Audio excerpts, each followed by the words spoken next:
महाराष्ट्राच्या विधिमंडळाचं हे अधिवेशन महाराष्ट्राच्या उपराजधानीमध्ये सुरू आहे. अधिवेशन मला वाटतं अर्ध्यावरती आलेले आहे.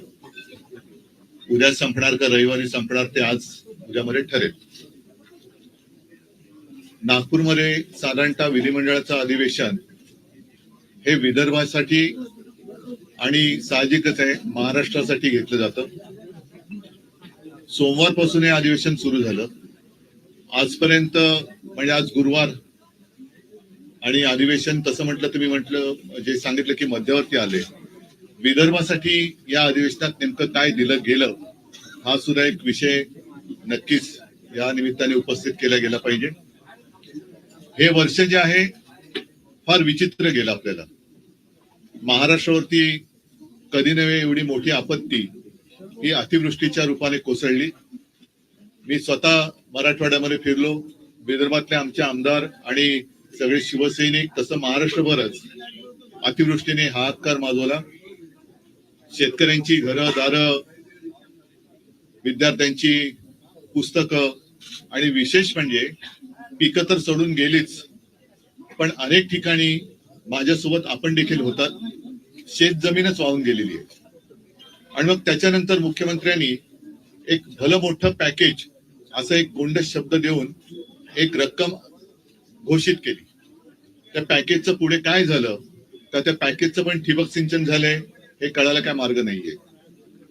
एकूणच या अधिवेशनाच्या निमित्ताने असतं की एक पद्धत आहे. पहिला अर्थसंकल्प येतो, मग मागण्या पुरवण्या मागण्या, मग त्याच्यात आणखीनच्या मागण्या, 75,000 कोटीच्या मागण्या कुठून आणणार, कोणाला देणार, राज्यावरती 9 लाख कोटींचं कर्ज आहे. या सगळ्या गोष्टी आपण बघतो आहोत. पण एक मुद्दा मला या अधिवेशनाच्या निमित्ताने उपस्थित करायचा आहे. तो म्हणजे गेल्या महिन्याच्या अखेरीस देशाचे जे मंत्री आहेत, कृषी मंत्री शिवराज सिंग चौहान, त्यांनी सांगितलं की महाराष्ट्राकडून आपत्तीग्रस्तांच्या मदतीसाठी कोणताही प्रस्ताव अद्याप आलेला नाही. आणि हे राज्य सरकारचं विंग त्यांनी फोडल्यानंतर घाईघाईने शेवटच्या आठवड्यात एक प्रस्ताव केंद्राकडे पाठवला असं जाहीर करण्यात आलं. आम्हाला आता जाणून घ्यायचंय की हा नेमका प्रस्ताव काय गेलेला आहे, किती रकमेचा गेलेला आहे, त्यातून कोणाला मदत होणार आहे. राज्य सरकारला मी पण आहेच विधिमंडळामध्ये, आपण भाग पडलं पाहिजे की हा राज्याच्या मदतीसाठी जर का आपण प्रस्ताव पाठवला असेल तर तो पटलावरती ठेवला गेला पाहिजे. राज्यातल्या जनतेचा, शेतकऱ्यांचा हा अधिकार आहे की मायबाप केंद्र सरकार आमच्यावरती दया दाखवणार आहे की नाही, आणि ते दया दाखवण्याच्या आधी राज्य सरकार हे नेमकं कसं तिथून मदत आणणार आहे. कारण डबल इंजिन सरकार आहे, त्याच्यामुळे 2 इंजिनचं सरकार एका इंजिनकडनं दुसऱ्या इंजिनाकडे, दुसऱ्या इंजिनाकडून परत पहिल्या इंजिनाकडे अशी नुसती ढकलपंची करणारे त्या खरोखर ही मदत पाठवणारे. आणि ती मदत तुमचं केवायसी बीवायसी सगळं करणं, आता या सगळ्या मदती त्या खातर जमा करण्यामध्ये अडकलेल्या आहेत. म्हणजे पीक विम्याची सुद्धा तुम्हाला कल्पना आहे की ती जी काय मदत व्हायला पाहिजे ती मदत करण्याचे ते जे ट्रिगर होते तेच काढून घेतले गेले. त्याच्यामुळे मदतीची थट्टा झालेली आहे. 1 रुपयाचा पीक विमा, 6 रुपयाचा पीक विमा, 21 रुपये असे चेक आलेले आहेत. मग हे जी शेतकऱ्याची थट्टा करणाऱ्या कंपन्या आहेत त्याच्यावरती सरकार कारवाई करणार आहे का, आणि असे अनेक प्रश्न आहेत. या प्रश्नाच्या निमित्ताने हे अधिवेशन जे सुरू आहे त्याच्यामध्ये सरकारकडनं जनतेला उत्तरे मिळाली पाहिजेत. कारण प्रश्न विचारले जातात, व्यथा मांडल्या जातात, राज्याच्या किंवा जनतेची गाऱ्हाणी इकडे मांडली जातात, पण नुसती वेळ मारून नेली जाते. हा आतापर्यंतचा अनुभव आहे. त्याच्यामुळे या अधिवेशनात याच्यावरती काय उत्तर मिळते आणि कार्यवाही दोन्ही काय होणार आहे त्याच्याकडे सगळ्यांचं लक्ष आहे. आणखीन अनेक विषय आहेत, पण पहिलं आपण जर काही प्रश्न असतील तर विचार, मी त्याच्यावरती बोलतो.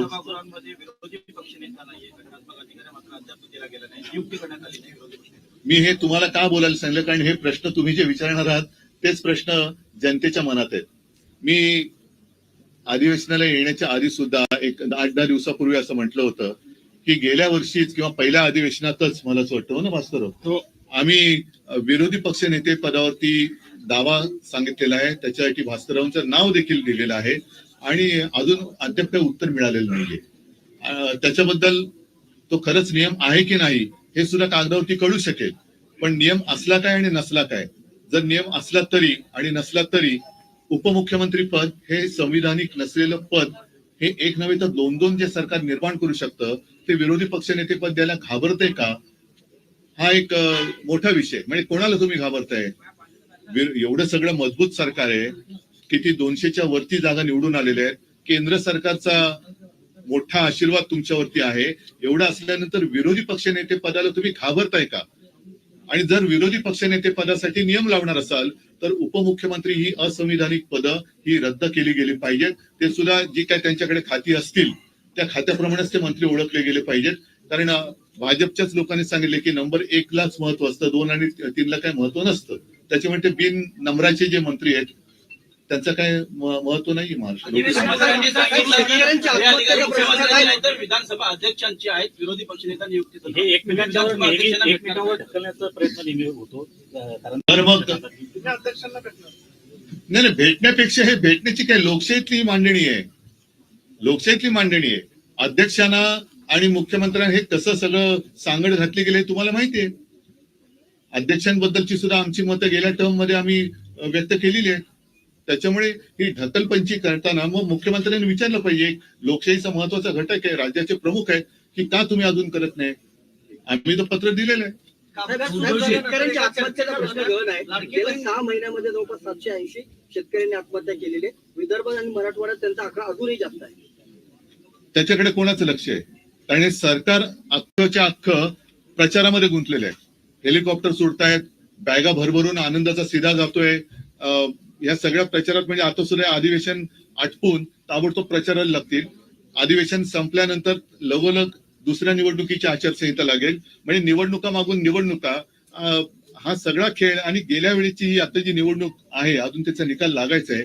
मला नाही वाटत अशी निवडणूक यापूर्वी महाराष्ट्र राज्याने अनुभवली होती. पूर्वी आपण इतर राज्यांच्या निवडणुकांची उदाहरणं द्यायचो की बघा तिकडे कशी गुंडागर्दी सुरू आहे, कसे बंदुका काढल्या जात आहेत, बूथ कॅप्चरिंग कसं केलं जात आहे, पैशाचं वाटप कसं केलं जातोय. हे सगळं आपल्या महाराष्ट्रामध्ये ज्यांची उदाहरणं देत होतो त्या राज्यात आता आपल्या महाराष्ट्राचं उदाहरण दिलं जात असेल की बघा तिकडे कशी बेबंदीशाही सुरू आहे. म्हणजे कोणाचं पायपोस कोणात राहिलेलं नाहीये. मित्र मित्र म्हणताना एकमेकावरती धाडी टाकतायत, एकमेकाचे पैसे उघडकीस आणतायत. रोज कोणत्या ना कोणत्या तरी मंत्र्याचे भ्रष्टाचार अगदी पुराव्यानिशी बाहेर येत आहेत, त्यांच्या फिल्म बाहेर येत आहेत, पैशाच्या थप्प्या बाहेर येत आहेत. तरी सुद्धा मुख्यमंत्री ढिंब आहेत. म्हणजे मुख्यमंत्र्यांनी अजून एक खातं निर्माण केलं पाहिजे आणि त्याचं नाव पांघरुण मंत्री असं ठेवायला पाहिजे. म्हणजे जे बाकीचे जे मंत्री आहेत ते हातपाय पांघरुण बघून हातपाय तरी पसरतील आणि मुख्यमंत्री बसलेत पांघरुण घालायला. त्याच्यामुळे इतर खात्या माझ्या सूचना तर जाऊ दे ना, इतर खात्याच्या बरोबरीने मुख्यमंत्र्यांनी पांघरुण खातं हे तयार करावं आणि स्वतः त्याचं चार्ज घ्यावा. कारण त्यांच्याकडे म्हणजे मला मुख्यमंत्र्यांची दया होते की कोण होतास तू, काय झालास तू, एवढ्या सगळ्या भ्रष्टाचाराने जवळ घेतलंस तू, स्वतःच्या पांघरुणात घेतलंस तू, काय होतास तू, काय झालंस तू, भ्रष्टाचारानं पांघरुणात घेतलंस तू. तसं म्हणजे ही महाराष्ट्राची संस्कृती नाहीये. जसं इथे राज्य विधिमंडळाचं अधिवेशन सुरू आहे तसं संसदेतही अधिवेशन सुरू आहे आणि तिथे भाषणात अमित शहानी आणि तुमच्यावर आणि तुमच्या पक्षावर टीका केलेली आहे. जो न्यायमूर्तींविरोधात महाभियोग चालवला जातो आहे, जो प्रस्ताव विरोधी पक्षाकडून दिला गेलाय, त्यात तुमच्या पक्षाच्या नेत्यांनी काय पण विषय काय, तो जो मदुराईचा प्रश्न आहे, जो गृहमंत्र्यांना आहे, मला वाटतं तो एक जरा एक मिनिट.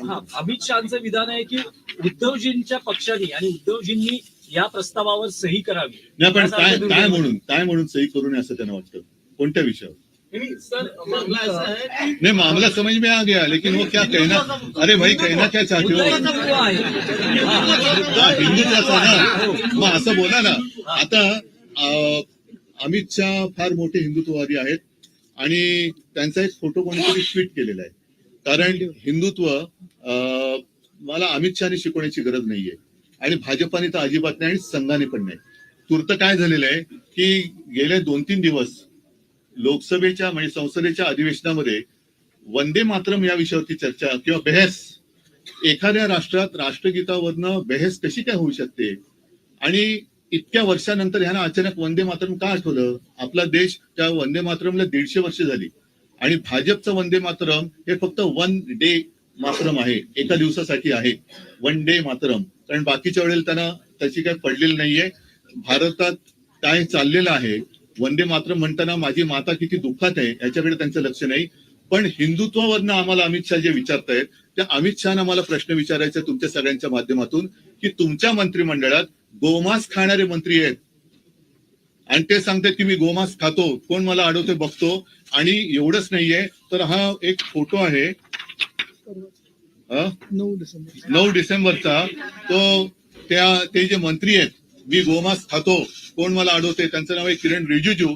त्यांच्या बरोबर अमित शहा जेवतायत. आता त्यांच्या थाळीत आणि यांच्या थाळीत काय आहे मला माहिती नाही, पण अमित शहाना जर हिंमत असेल, माझ्या हिंदुत्वावरती त्यांना शंका घ्यायची असेल तर पहिलं रिजिजूना त्यांनी मंत्रिमंडळातून काढलं पाहिजे, कारण रिजिजू गोमांस खातात ते स्वतः ते बोललेले आहेत.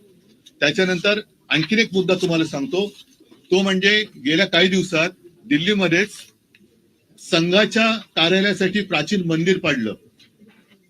ही एक बातमी जोरात चालली. मी त्याच्यावरती काय भाष्य केलं नव्हतं, पण अमित शहाना मला विचारायचंय की हे मंदिर पाडताना संघाच्या कार्यालयासाठी तुम्ही मंदिर पाडून तिकडे संघाचं कार्यालय उभारताय. आणि त्याच्याही पलीकडे आणखीन सांगतो, ही सुद्धा गेल्या महिन्यातली एक गोष्ट आहे की मी मुख्यमंत्री असताना जणू काय म्हणजे काय संपूर्ण ती जी घटना घडली त्याला जबाबदार सरकारच आहे अशा पद्धतीने आकाश पाताळ एक केलं गेलं होतं. तो ते प्रकरण म्हणजे पालघरमध्ये घडलेलं साधू हत्याकांडावरनं त्यांनी काही हे सोडले नाही, उद्धव ठाकरेंना आणि आमच्या सरकारला बदनाम करायची. त्या साधू हत्याकांडातील संबंधित अशा व्यक्तीला भाजपात घेताना तुमचं हिंदुत्व काय मेलं होतं? लाज वाटली पाहिजे अमित शहाना की त्यांनी माझ्या हिंदुत्वावरती शंका व्यक्त करताना त्यांच्या बुडाखाली जे काही हिंदुत्व आहे ते पहिलं बघायचं आणि मग त्यांनी माझ्यावरती आरोप केले पाहिजेत. या न्यायमूर्तींवरती ज्या काही गोष्टी आहेत ती एका केसमुळे नाहीये, त्यांची आतापर्यंतची जी काही वादग्रस्त वाटचाल आहे त्याच्यावरती काही न्यायमूर्तींनी आणि काही माजी न्यायमूर्तींनी सुद्धा आक्षेप घेतलेले आहेत. हा सगळा प्रकार एकत्र केल्यानंतर एका केसवर नाही झालेला नाहीये. आणि कधीही कुठल्याही बाबतीत म्हणजे त्या मंदिराच्या आवारात दिवा लावण्यावरून हा जो काही वाद आहे, मंदिराच्या आवारात दिवा लावला गेलाच पाहिजे, तिकडे रोषणाई, तिकडे हिंदू सण साजरे झालेच पाहिजे, उत्सव साजरे झालेच पाहिजेत, या मताचा मी आहे, माझी शिवसेना आहे. आणि हिंदुत्वावरनं अमित शहानी शिकू नये, कारण परत एकदा सांगतो की वंदे मातरम ही चर्चा त्यांनी मला असं वाटतं की संघाचे कपडे उतरवण्यासाठी घेतली की काय, कारण त्याच्यावरनं बऱ्याच काही गोष्टी आता बाहेर आल्या. अगदी ते ज्यांना देव मानतात त्या श्यामाप्रसाद मुखर्जींचे सुद्धा मुस्लिम लीग बरोबरचे काय साटलोट होतं आणि स्वातंत्र्य चळवळीमध्ये त्यांनी चले जावला कसा विरोध केला होता. फजलुल हक बरोबर बंगालच्या सरकारमध्ये ह्यांचे देव, त्यांचे देव माझे नाहीत, श्यामाप्रसाद मुखर्जी हे देशप्रेम बाजूला ठेवून कसे सामील झाले होते हे सगळं आता आलेलं आहे. आणि 3 ठिकाणी तिकडे त्यांनी मला वाटतं मुस्लिम लीग बरोबर सरकार स्थापन केली होती आणि हे यांचे स्थापन करते, यांचे सिंध सेंट्रल प्रोव्हिन्स आणि 3 हे यांचे राजकारणातले जन्मदाते आणि ते आम्हाला हिंदुत्व शिकवायचं. त्याच्यामुळे अमित शहानी मला हिंदुत्व शिकायच्या भानगडीत पडू नये, कारण जर का आणखीन काही गोष्टी काढल्या तर बऱ्याच गोष्टी त्यांच्या बाहेर येतील. अगदी जिनांच्या थडग्यावरती कोणी जाऊन डोकं टेकलं होतं पासून बऱ्याच गोष्टी बाहेर येतील. नवाज शरीफचा केक कोणी खाल्ला होता इथपासून बऱ्याच गोष्टी बाहेर येतील. अगदी देशाबरोबर अतिरेकी कारवाया करणाऱ्या पाकिस्तान बरोबर त्यांचा पोरगा क्रिकेट खेळतोय तेव्हा ह्यांचं हिंदुत्व कुठे जातं, कोणत्या टोपीखाली दडतं. अमित शहानी जर जय शाह त्यांचं ऐकत नसेल आणि त्याला हिंदुत्व मान्य नसेल तर तसं सांगायचं की मी हिंदुत्ववादी आहे पण जय शाह हिंदुत्ववादी नाही, तो पाकिस्तान बरोबर क्रिकेट खेळतोय. मग त्याला एकतर त्या क्रिकेट कंट्रोल बोर्डाचा राजीनामा द्यायला लावा, नाहीतर हिंदुत्व तरी स्वीकारा, नाही तर हे तरी स्वीकारा.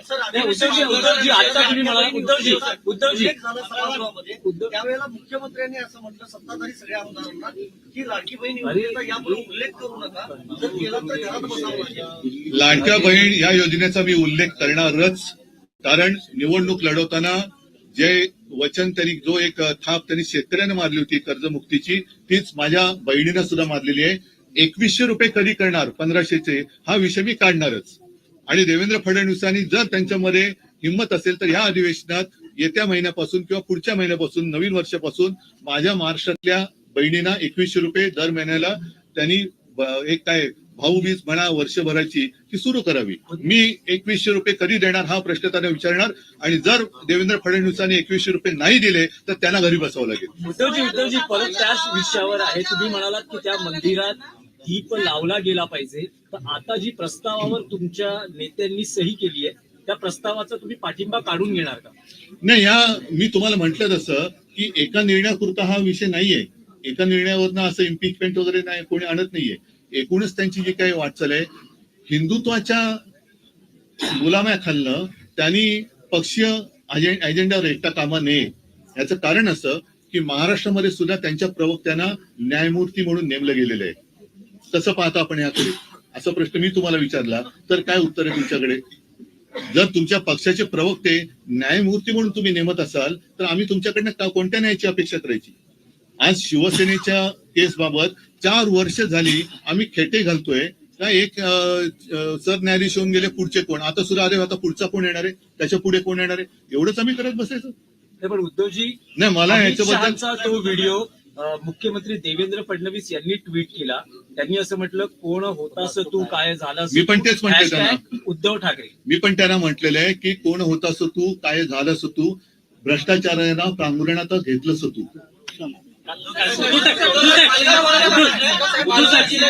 ग्रामपंचायतीमध्ये गुजरात राज्याने घुसखोरी केलेली आहे. सीमावाद तिथे देखील चिघाड आहे. गुजरात महाराष्ट्र सीमावाद हा अमित शहाचं मी जे बोललो ना अॅनाकोंडा, हा अॅनाकोंडा आता मुंबई गिळायच्या दिशेने वाटचाल करायला लागलेला आहे आणि त्यांनी एक पाऊल पुढे टाकून माझ्या महाराष्ट्राच्या राज्यातल्या गावांवरती जसं अरुणाचलवरती चीन हक्क सांगतोय तसं गुजरात हा माझ्या महाराष्ट्राच्या खेड्यांवरती हक्क सांगतोय. आता हे कोण झालास काय झालास वगैरे जे काय आहे ना, आता यांना विचारा तुमच्या हिंमत आहे का तिकडे जाऊन उभं राहायची तुमच्या अमित शहाविरुद्ध? हे मुंबईत आणि महाराष्ट्रात राहणाऱ्या गुजरातचे जो समाज आहे ज्यांचं आणि आमचं काही भांडण नाही प्रकार आणि एका बाजूने महाराष्ट्र गिळण्याचा प्रकार हे सुरू झालेला आहे.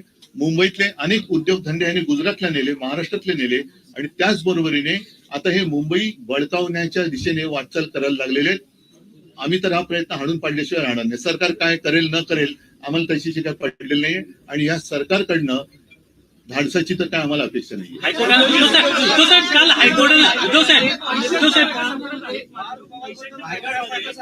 चौकशी होत नाहीये. या पैशांच्या बॅगाच्या सापडत आहेत, त्याच्यात जे पैसे सापडत आहेत बिझनेससाठी असतील, व्यवसायासाठी असतील अशी कारणं सत्ताधारी देतात, मात्र चौकशी होत नाहीये. अंबादास दानवेंनी 3 व्हिडिओ. म्हणूनच मी म्हटलं ना की आणखीन एक खातं निर्माण करावं, पांघरुण खातं, आणि त्याचं कारण हेच क्लीन चिट देत आहेत. हेच क्लीन चिट देत आहेत. स्वतःच आरोप करायचे, स्वतःच क्लीन चिट द्यायचे, म्हणजे साधू हत्याकांडातल्या आरोप ज्यांच्यावरती केले त्यांना पक्षात घेतात. हे यांचं हिंदुत्व. गोवा जमीन व्यवहार प्रकरणात काल हायकोर्टानं राज्य सरकारला फटकारलेलं आहे आणि त्यामध्ये म्हटलेलं आहे की अजित पवार यांचा मुलगा पार्थ पवारवर गुन्हा का दाखल केला जात नाही या प्रकरणामध्ये. मी न्यायालय या विषयावरती काहीच बोलायचं हल्ली सोडून दिलेलं आहे. उद्धवजी आदिवासीच्या काळात 100 कोटी रुपये सीएम फंडामध्ये जमा झाले होते, मात्र त्यातून 70-80 लाखच शेतकऱ्यांना देण्यात आले. काय अतिवृष्टीच्या 70,000च शेतकऱ्यांना वाटप करण्यात आलं. अतिवृष्टीच्या काळात 100 कोटी. ठीक आहे, तुम्ही शेतकऱ्यात जाऊन त्यांना म्हणून मी पण येतो, तुम्ही पण या, आणि शेतकरी कोणाला प्रेमाने मिठी मारतो ते शेतकऱ्याला कळू दे. या अधिवेशनामध्ये कुठलेही डिक्लेअर केले नाही. सोयाबीन आणि कापसाला भाव शेतकऱ्यांना हे देण्यात येत नाही असंही त्यांनी म्हणजे बोललेलं नाही एवढ्या मोठ्या अधिवेशनामध्ये. मी तोच अधिवेशन होते. आणि दुसरं महागाई आणि बेरोजगारी भरपूर आहे. ते महागाई सुद्धा वाढत झाली, बेरोजगार आहेतच. तर यावर आपलं काय म्हणणं? याच विषयावरती त्यांना चर्चा टाळायची आणि म्हणून ते वेडेवाकडे आरोप करतायत की जेणेकरून तुमच्या सगळ्यांची म्हणजे आपल्या सगळ्यांची दिशाभूल व्हावी आणि कुठेतरी धार्मिक तेढ निर्माण करायची. म्हणजे तुम्ही भांडत राहा, आम्ही आमचं राज्य करत राहतो, आम्ही आमचं जे काय आहे भ्रष्टाचार सुरू आहे, शांत बसा भ्रष्टाचार सुरू आहे, असं नवीन नाटक ते लिहितील आता. एका ठिकाणी सरकार असं म्हणतंय की आम्ही शेतकऱ्यांना कोट्यावधीची मदत करतोय, पण काही अशी लेखी उत्तरामध्ये सरकारने स्वतः उत्तरं दिलेली आहेत की अनेक योजनांचे पैसे जे आहेत ते ई-केवायसी मुळे रखडलेले आहेत. मी तोच विषय घेतला ना.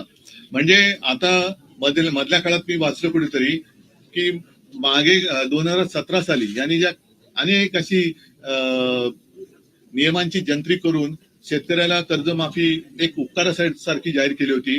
त्याच्यात पात्र ठरलेल्या शेतकऱ्यांना लाभ मिळाला नाही त्याची माहिती, मग शेतकऱ्यांची माहिती गोळा करण्याचं हे काम सरकार करते आहे असं मला वाटतं कृषी मंत्री म्हणाले आपले. मला या सगळ्या मंत्र्यांना प्रश्न विचारायचे आहे की तुम्ही स्वतःला शेतकऱ्याची मुलं समजता, मग बापाची चौकशी कशी करू शकता? बापाची चौकशी करता, शेतकऱ्याची मुलं आहात ना. मी याच सभागृहामध्ये शेतकऱ्यांची कर्जमुक्ती करून दाखवली होती आणि ती मी अंमलात आणून दाखवली होती. मी कोणती चौकशी केली नव्हती, कोणत्याही अटीतटीचा सामना शेतकऱ्याला करायला लावला नव्हता आणि मी कोणी न मागता कर्जमुक्ती करून दाखवली होती. ठीक आहे.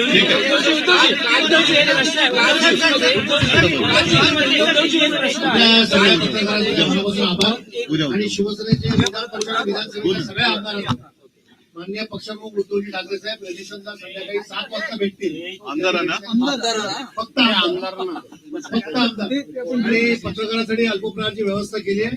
ज्यांना आवडेल त्यांनी चहा, ज्यांना मी पण आवडेल त्यांनी पत्रकार आहे. संत्रा, ज्यूस